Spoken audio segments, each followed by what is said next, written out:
Good morning, everyone. This is Gerald from Leave Me Alone. I'm busy farming.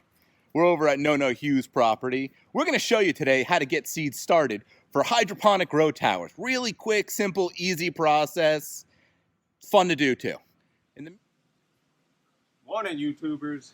Today we're going to talk about starting seeds. I've got 3 techniques I'm going to share with you. One is in the Rockwell cubes for hydroponic growing. The other one is a traditional style over here in soil. It's just compost, and a method that I picked up from watching Charles Dowding, D-O-W-D-I-N-G, on YouTube. Link in the description down below. He's famous for the no-dig method, which I've done some of that. So great information there. Today I'm featuring one of my favorite hats. It's from my nephew, Camden. Medical Saul. Love the show. He got this hat from his dad, who worked for the company that aired it, and I literally had to beg him for it, and he gave it up. So thank you, Camden. One of my favorites. All right. So we're going to start out in the Rockwell cubes. Basically, this is what they look like. Right here, it's made out of Rockwell. They have a hole. Generally, what I do is open it up. You want to put them in a tray, and you let them soak. And then you rip them off, and this is what you can use individually to put into another container or right into the grow tower. So we'll show more of that. Real quick, I just want to point out over here some of where I get my supplies from. Johnny Seeds, they're out of Maine. Growers Supply, it's a division of Farm Tech. And there's a couple other companies where I get seeds and hydroponic supplies from. We'll talk more about that in videos to come. Basically what I've done so far to prep this, I've got this soaking in water. I got it from my hose, so the water's been sitting over 24 hours. And I've started to lay out what seeds I want to plant. I've made up some labels using these plastic markers here. They hold up really well. Use a permanent marker. So once I've got that set up, then I start to figure out what is it I want to grow. We've got that planned out. So again, I've gone ahead and cleared each one of these holes. And from there, I'm ready to start planting. So the first one I'm going to do is a Swiss chard. It's an organic from Johnny Seeds. We love Swiss chard, kale. Didn't find any kale seeds. Here's what they look like. And I tend to put 2 or 3 in each hole. And you could prick out any extras. And we'll talk about that a little bit later when we get to Charles Dowding's method. But these are big seeds, so I'm going to throw 2 in each hole. And we'll get them in the hole in just a minute.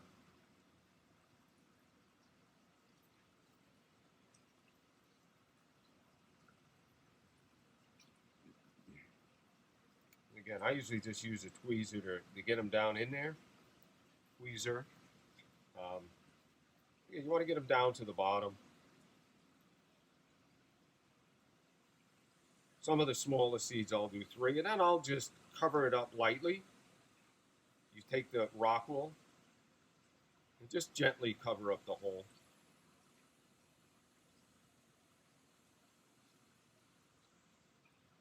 So, not a lot to it. It's a little tedious, but typically the germination rate is really high starting out this way. I've started seeds into Rockwell and put it into soil, so you can do that as well. This isn't just exclusive for hydroponics. However, these are a little expensive. A lot of places you can source this out, whether it's Growers Supply, Amazon, a lot of different places. I tend to look for where I get a special on either a coupon with 20% off plus free shipping. All right, so there's our Swiss chard. So pretty much you're going to replicate that for all the other.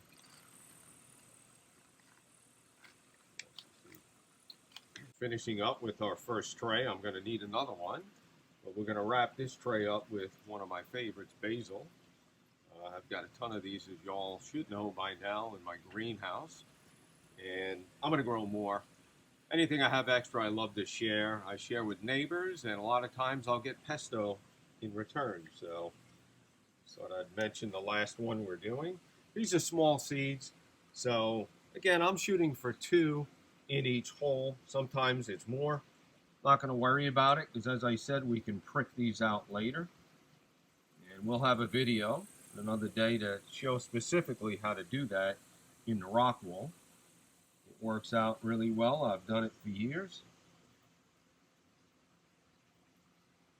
This is a little tedious. This is the most tedious part of starting your seeds, but definitely very rewarding. As I say, there's nothing better than harvesting your fresh vegetables, fruits, especially herbs when you're cooking. So to give you a little timetable, it took about 5.5 minutes to get the whole tray done. And as you do it more, you'll get quicker at it. Also depends on the seed size. Obviously, the larger seeds go a little quicker. You can see with these small ones, they take a little bit more. And so what I'm trying to do is anything that did not make the hole, I want to get in there, and I'm trying to push them down to the bottom as best I can. I find it just helps with the rooting, that it gives a little more depth for the stem. But I've had ones grow right on top, and they turned into a nice plant. So it sounds like Primo's trying to get comfortable there, huh? What are you doing, buddy?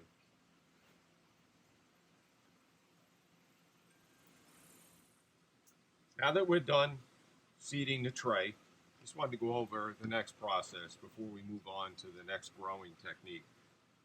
Got a seedling heat mat. This tray will actually sit right on top. Obviously, you're going to plug this in, and the final component is the top. And it'll sit like that. I'll have to move my labels down just a little bit. This is cheap, but it's lasted over 5 years. So you'll get a lot of use out of this. I highly recommend going this route. Even if you're in the soil, like we're going to do next over here, same thing, you'd put a heating mat and you'd put your lid over. It creates a greenhouse effect. Works out excellent. All right, let's move on to the next technique. How long do you leave the mat plugged in for? Until my seeds are well rooted. So while we're at it, basically the seeds went in the top here, and they'll start to root out the bottom, and you'll see the white root come out. And I like to make sure I've got a decent root, at least one established, before I'm going to put it into something else. And again, we'll talk more about that, but so 2 to 3 weeks. So on to the second technique for growing. This is, I guess, a conventional way you would do it. You'd get yourself some nice potting soil. I'm using compost. I prefer compost. And I'm just making my hole where I'm going to drop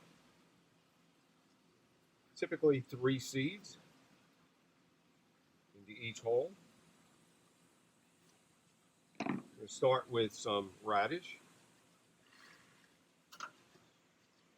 I love about radish, in typically 30 days you could be harvesting.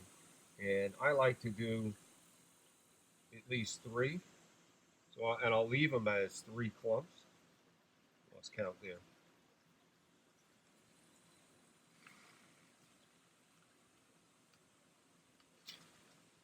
There's the radish. Just gently cover it up. Obviously, we're going to water this when we're done. Next are some slicing cucumbers. And I'm just going to do 2 seeds.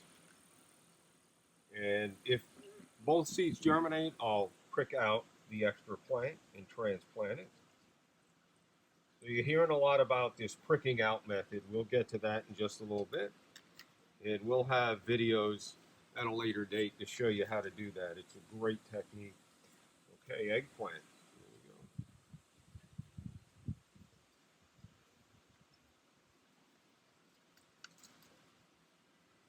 And I'm going to put, these are smaller seeds, I'm going to put 3 to 4. hole.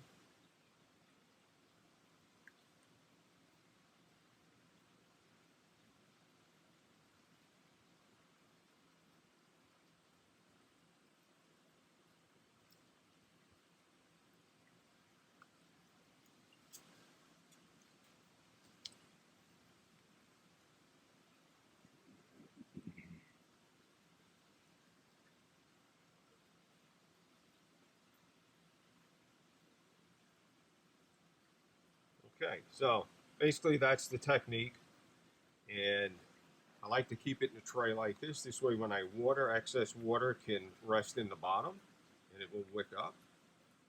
So let's talk about the Charles Dowding method.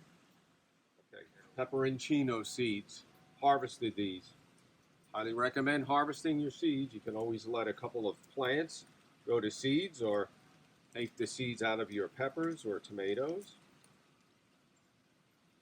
These are excellent. So I like to cook with a lot of red pepper flakes or red peppers in my sauces. So that's why I like to grow these. This is the Charles Dowding method. So basically what we're going to do, we're going to take a small container and going to make 2 small rows. And I'm just going to lay a bunch of seeds in here. And the reason for that is, once these start to grow, we're going to prick out individual plants and then we'll transplant them. So this method is great. You can get a lot of seeds in a small container and then we'll prick them out. Again, future videos. And you could put them into a growing container just like this, individually. So you prick out each one that grows and individually they go in here. We're going to have a lot of plants. So my son Gerald is going to get a few of these for his garden. Just a couple more.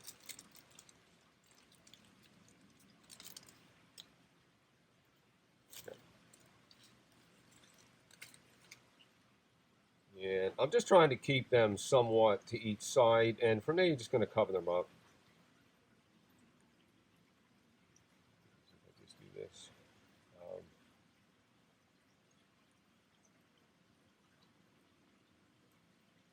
So you get the idea.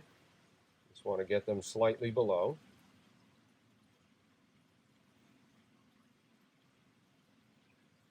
I should have had a little soil next to me.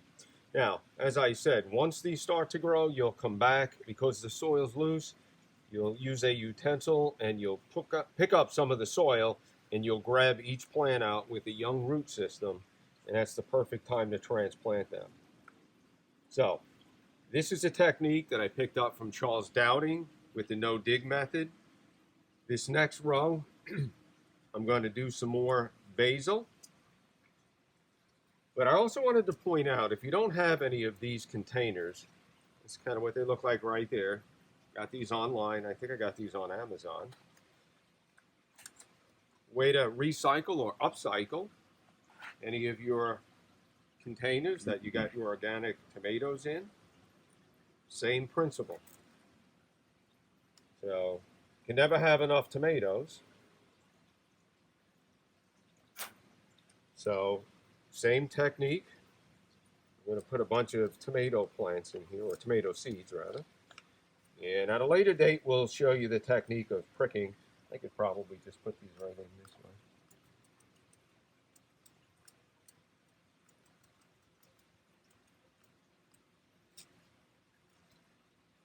Well, obviously, you're going to have this method. You'll have 20, 30, 40 plants easily. Bonus video. My friend Florentina Lyle from Veggie Society. She was kind enough to share some of her Nono's heirloom tomato seeds. So I started a few of these with the Charles Dowding method, and I forgot I had a couple of these. So we're going to go ahead and prick these out. Hope Stacy doesn't see this. She's going to yell at me for using a kitchen knife, but we're not out in the greenhouse, so. So basically the pricking method is And again, these have sat a little bit longer than they should have, but we're trying to pull this out and get that root ball, and we're going to transplant it right in here. And I'll come back and fill it up with a little more soil, but I just wanted to give you a little preview of the pricking method. So again, multiple plants. You shouldn't wait this long. You should get them when they're at a much younger state. And you're looking for that nice root system. And basically, anytime you're transplanting your tomato plants, each time you plant, you want to come further up the stem. And you can see those little, I'll call them like micro roots. They'll start the root system getting even stronger. So my mom utilized that technique this past growing season, and her tomatoes did amazing. So once I take them out of here and transplant them into maybe a little bit larger pot, I'll come way up on the stem. So it looks like we have 4 survivors of these heirloom tomatoes. Again, from Florentina's No-No. Yes, that's a nice root right there. Hopefully I can get it in there. And as I say, I'm going to come back and add, well, I got some soil right here, just so you can see. You want to come up as far as possible. And make sure it's packed around the stem. Again, you're going to have to water these in. That's kind of the concept of pricking. And in one small container, I had 4 survivors. I neglected these. They were sitting in one of my pots poolside where I have one of my beautiful rosemary plants. And I just thought I'd stick them there. So anyway, that's the pricking method. Yeah! Leave me alone. Busy farming.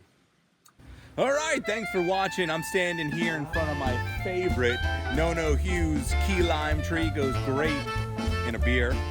Thanks for watching, and as always, we'll see you next time.